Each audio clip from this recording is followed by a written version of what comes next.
Hello and नमस्ते, स्वागत छ च्यानलमा। आज चाहिँ मैले एकदमै मुखै रसाउने खुर्सानी र अमिलोको अचारको रेसिपी लिएर आएकी छु। यहाँहरूले यो बनाउनु भएको छैन भने एकपटक अवश्य बनाएर यसको स्वाद लिनुहोला। मैले चाहिँ यो अचारलाई काटकुटे अचार भन्ने गरेकी छु। यो अचार यहाँहरूले 6 महिनासम्म मजाले खान सक्नुहुन्छ। अचारमा चाहिने सामानहरू यस प्रकार छ, यहाँहरूले डिस्क्रिप्सन बक्समा हेर्न सक्नुहुन्छ। सबैभन्दा पहिला त सबै मसलालाई भुट्नै पर्ने हुन्छ। यहाँ मैले 3 ठुलो चम्मच धनिया हाले, त्यस्तै 2 ठुलो चम्मच सौफ हाले, 1.5 ठुलो चम्मच जिरा हाले, 1 सानो चम्मच मेथी हाले, 1 ठुलो चम्मच ज्वानो र 1 सानो चम्मच मुग्रेलो पनि हाले। अब यो सबैलाई हामीले 3-4 मिनेट जति भुटेर निकाल्नु पर्छ।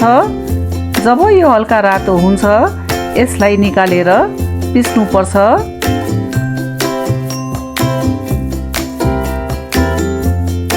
यो सबै मसलालाई मैले ग्राइन्डरमा हालेर पिस्नु थाले। त्यसरी नै 250 ग्राम सानो गरेर काटेको अदुवालाई पनि पिस्ने छु। फेरि 300 ग्राम लसुनलाई पनि पिसे। त्यस्तै 300 ग्राम काटेको हरियो खुर्सानीलाई पनि पिस्न गइरहेकी छु। हामीले अदुवा, खुर्सानी र लसुनलाई यतिको मोटो पिस्नुपर्छ, धेरै मिहिन गर्नु हुँदैन। तर मसलालाई चाहिँ मिहिन पिस्दा केही फरक पर्दैन। अब काटकुटे अचार बनाउन लागौँ। पहिला मैले 250 ग्राम तोरीको तेल कडाईमा तताएर लसुन हाले। एकछिन चलाउँदै भुटे। त्यसपछि अदुवालाई पनि हाले। अब अदुवा र लसुनलाई 5 मिनेट जति चलाउँदै भुट्नुपर्छ। यसरी भुट्दा लसुन र अदुवाको तिखो गन्ध हराउँदै जान्छ। जब अदुवा र लसुन यतिको रातो हुन्छ मैले अब हरियो खुर्सानी हाले। अब यो सबैलाई मैले 10 मिनेट जति भुट्ने छु।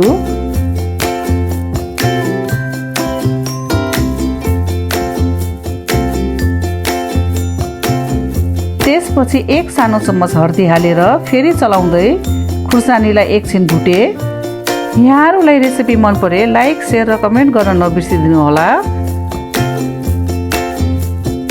अब यतिको भइसकेपछि माथिबाट अघि पिसेको मसला हाले र यसलाई पनि मजाले मिक्स गर्नुपर्ने हुन्छ।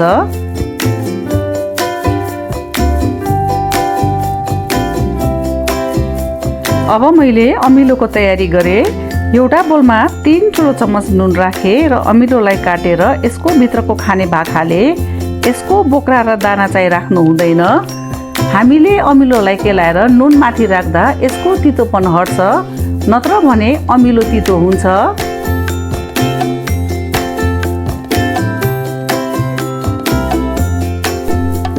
अब सबै अमिलोलाई छोडाइसकेपछि मैले खुर्सानीमा हाले र फेरि चलाउँदै सानो फ्लेममा 20 देखि 25 मिनेटसम्म पकाउने छु।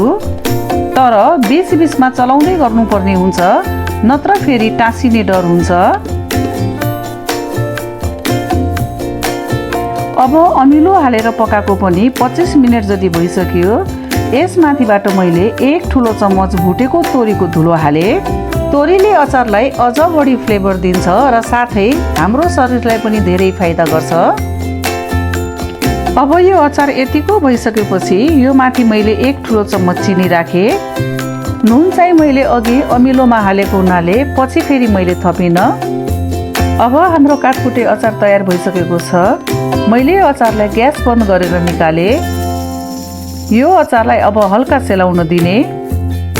यो बनाउन मलाई लगभग 45 देखि 50 मिनेट जति लाग्यो। अचार सेलाएपछि यसलाई हामीले जारमा राखेर 6 महिनासम्म मजाले खान सक्छौँ। यहाँहरूले पनि एकपटक बनाएर यसको स्वाद अवश्य लिनुहोला।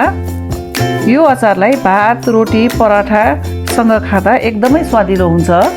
रेसिपी मन परे लाइक, कमेन्ट र शेयर गर्न नबिर्सिदिनु होला र च्यानलमा नयाँ हुनुहुन्छ भने सब्स्क्राइब गरेर मलाई सपोर्ट पनि गरिदिनु होला। फेरि अर्को हप्ता अर्को रेसिपी लिएर आउनेछु। तबसम्मको लागि नमस्ते।